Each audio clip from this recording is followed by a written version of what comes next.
In today's video, I'm going to teach you how to build a Confluence page. We'll walk through creating a new page from scratch, adding a title, and then enhancing it with elements like databases, tables, and a header image so it looks clear and professional. First, start on your Confluence home or any space where you want your new page to live.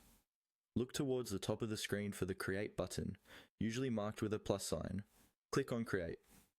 This tells Confluence you want to start a brand new page rather than editing something that already exists.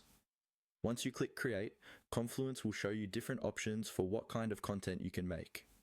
Here, choose the option labeled Page. This is the standard blank page you'll use for most documentation, meeting notes, or project overviews. After you click Page, a new editing window will open.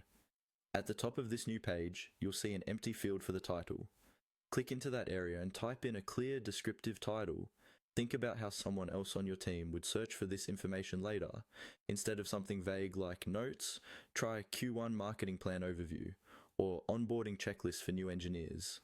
A good title makes the page easier to find and understand at a glance. Now let's add some structure to the body of the page.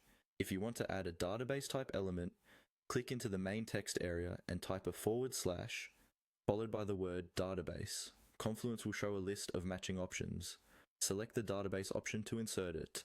This is useful when you want to track items in a more powerful, structured way, like tasks, assets, or requests, all in one place.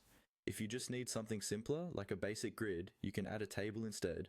Again, click into the body, type a /, then type table. Choose the table option that appears. A table is great for organizing information into rows and columns, such as contact lists, feature comparisons, or checklists.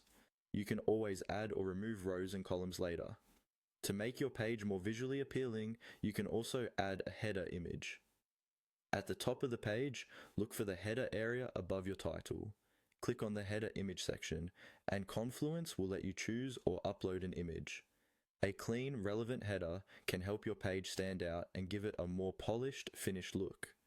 Once you've added your title, any databases or tables you need, and a header image, you're well on your way to a clear, organized Confluence page.